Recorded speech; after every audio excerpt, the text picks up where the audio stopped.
Hi, Black Cat Recapped here. Today, I'm going to explain a comedy drama movie named Triangle of Sadness. The movie starts with a man talking to some guys who want to become models. Later, the man spends time with the models and pays special attention to one of them named Carl. A little while later, Carl goes into a room where some important people are waiting.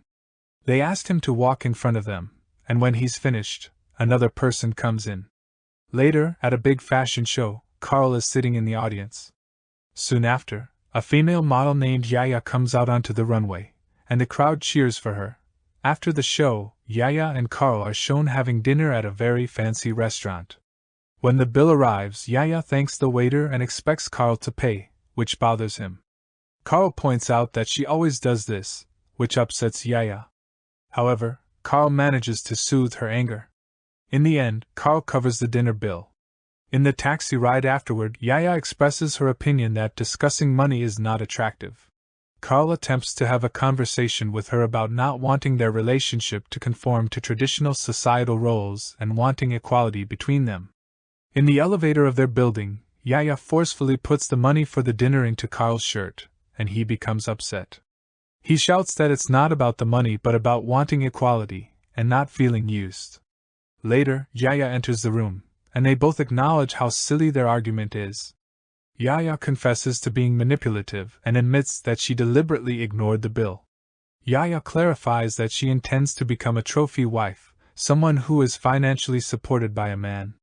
She admits that her involvement in the relationship is primarily driven by the attention it generates for their modeling careers on social media. Carl vows to win her heart and make her forget about her desire to be a trophy wife. In the second part, on a yacht, the head of the staff, Paula, talks to all the crew members and urges them to fulfill all the guests' requests, even if they are unusual, to ensure they receive generous tips at the end of the trip. At the same time, Carl and Yaya are in a room aboard the yacht. A housekeeper named Abigail comes in to tidy up, but they dismiss her. Out on the deck, Carl snaps some photos of Yaya for her social media. Eventually, Carl notices that Yaya is smiling at one of the crew members who happens to be shirtless. Carl brings up the issue with Yaya, but she asks him to stop talking about it. Frustrated, Carl decides to talk to Paula about the crew member who is shirtless, and Paula assures him that she will handle the situation. While in the room, Carl notices some engagement rings and asks to see them, but their prices surprise him. Afterward, Paula heads to a meeting with Captain Thomas regarding a safety drill, but he instructs her to continue without him. Meanwhile, at a table with fellow guests, Carl continues to snap pictures of Yaya. Close by, a wealthy Russian couple named Dmitry and Vera observe Carl and Yaya. Dmitry shares with them that he has amassed a considerable fortune through his fertilizer business. Seated next to Dmitry and Vera is Ludmila, who is Dmitry's mistress. In the vicinity, a woman named Therese is enjoying some drinks. An elderly couple, Clementine and Winston, approach Therese and introduce themselves, but she can't respond verbally. Later, Therese signals to her husband, who comes over to explain that she has a speech disorder caused by a stroke. This disorder makes her repeat a single German word, which means up in the clouds. Later, Carl realizes that the crew member he complained about has been dismissed from the yacht staff. That same evening, Dmitry and Carl observe a tech multimillionaire named Jarmo attempting to approach Ludmila and Yaya.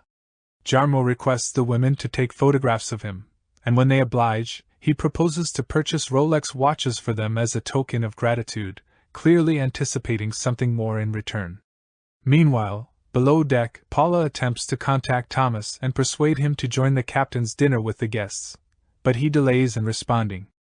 At the bar, Jarmo tries to treat the ladies to expensive drinks, but this makes Dmitry feel uneasy, and he steps in to take Ludmila away from there. Afterward, Yaya makes an attempt to dance with Jarmo, all while Carl watches her closely from a nearby spot. Later in their room, Yaya and Carl share an intimate moment, with Carl participating in a role-play as a pool boy. The following morning, Carl continues to take pictures of Yaya for her social media, and nearby, Dmitry also photographs Ludmila. Vera also has a conversation with a staff member named Alicia and asks her to go swimming to cool off. Alicia agrees to Vera's request, even though it goes against the rules that Paula had established about accommodating the guests' requests. Later, Paula approaches one of the senior crew members, Darius, to inform him that the guests cannot go for a swim because Thomas is unavailable.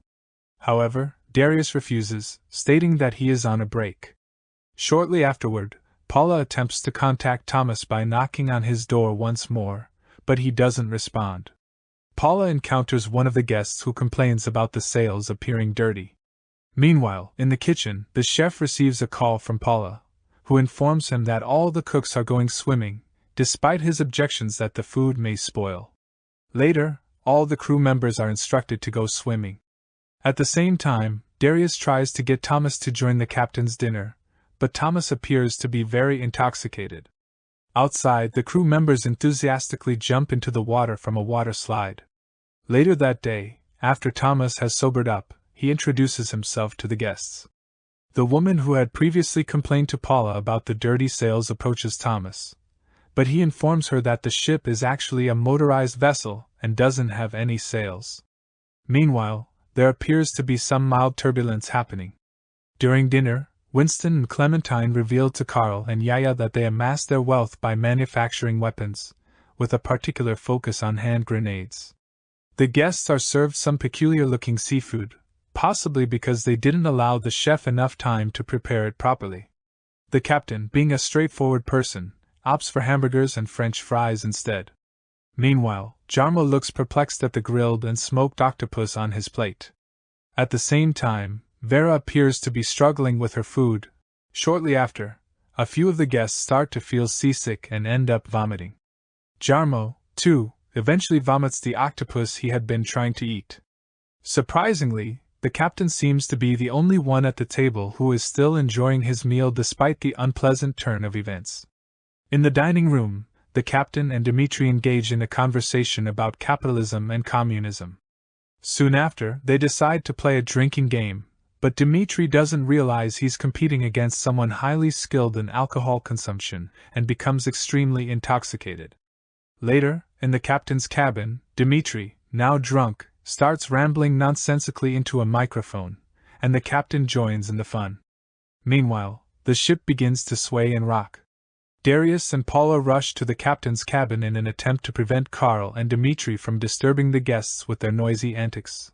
Later, the crew members are shown doing an excellent job of cleaning and mopping the floors. At the same time, Paula gets into a heated argument with Dmitri, who asserts that he is now the ship's owner. Later, while highly intoxicated, Thomas starts delivering some unexpectedly profound words into the microphone, discussing philanthropy.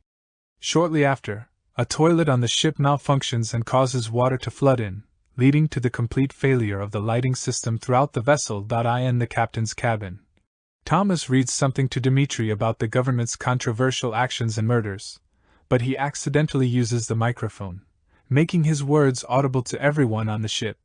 Meanwhile, on the ship, some of the guests start putting on life jackets because of the turbulence and their dwindling confidence in their captain.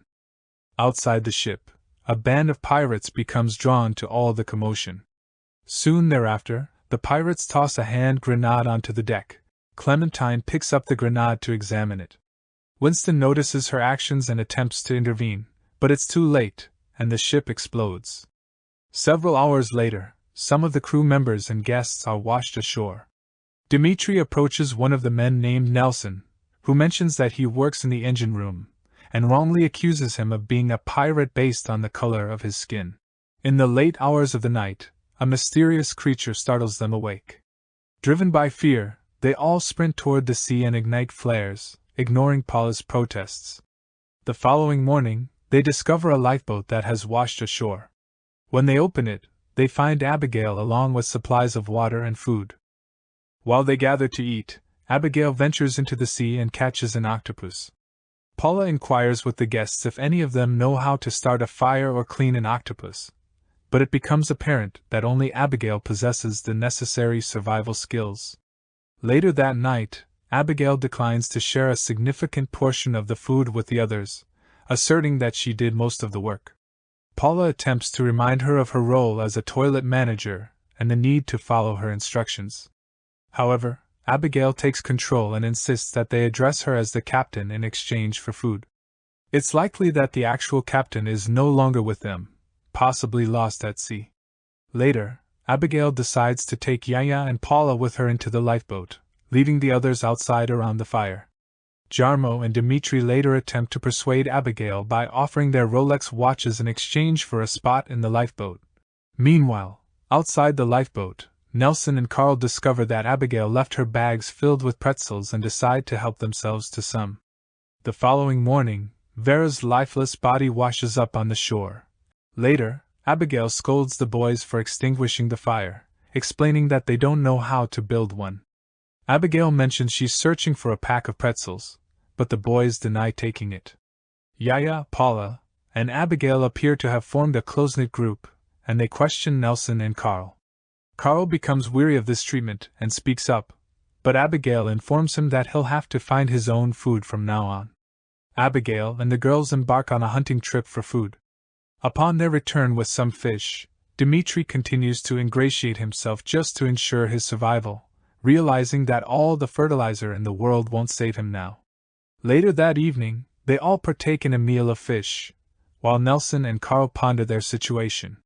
Abigail goes to the lifeboat and informs Carl that he'll have to sleep there with her since he doesn't have any food to eat. Near the lifeboat, Carl has a disagreement with Yaya and decides to give her the entire pack of pretzels that Abigail had given him. Yaya becomes jealous and warns him not to engage in anything inappropriate with Abigail while they are sharing sleeping quarters. Abigail continues to call out to Carl with a whistle. The next morning, Yaya appears upset with Carl but still takes his pretzels. This cycle repeats for several days, and Jarmo and Dimitri amuse themselves by mocking Carl with a whistle. Meanwhile, nearby, Nelson and Therese spend time getting to know each other better. The men persistently blow a whistle when Carl passes by, and Carl eventually takes it forcefully from their hands. Several days later, the men go hunting, and Dimitri has grown a full beard due to the island's poor barber services. They come across a wild donkey, and Jarmo, who has become more aggressive due to hunger, decides to kill it by smashing it with a rock. Later that evening, they all celebrate Jarmo's successful hunting feat, and he gives a speech about wild donkeys, now considering himself an expert on the subject. Yaya notices Carl's hand under Abigail's jacket and confronts him, but Carl insists that he's merely resting his hand there. In response, Yaya decides to kiss Jarmo in front of everyone. Subsequently, in the lifeboat, Carl feels uncomfortable because he senses that Abigail is using food as leverage for his body. The following morning, Dimitri receives a haircut from Nelson. Yaya decides to borrow a backpack from Abigail as she plans to head into the mountains, and Yaya opts to accompany her. While they are on their hike, Yaya compliments Abigail's leadership abilities. Yaya appears to be navigating the mountain with ease, but Abigail seems to be having a challenging time. Close to the shoreline, Therese notices a trader selling clothing accessories and calls out to him. She makes an effort to explain her situation to the man, but he fails to comprehend and leaves. At the same time, Yaya makes the discovery that they have been camping near a luxury resort this entire time. Yaya decides to enter the luxury resort in search of help, but Abigail attempts to dissuade her, possibly recognizing that her authority may soon wane. However, Abigail pretends to go urinate and contemplates striking Yaya's head with a rock. As she stealthily approaches, Yaya discusses the possibility of finding Abigail a job as an assistant once they return. Whether Abigail actually kills Yaya is left open to interpretation by the viewer. Meanwhile, Carl dashes through the woods in a frenzied manner, disregarding the cuts and scratches the vegetation inflicts on his skin, potentially damaging his moneymaker face.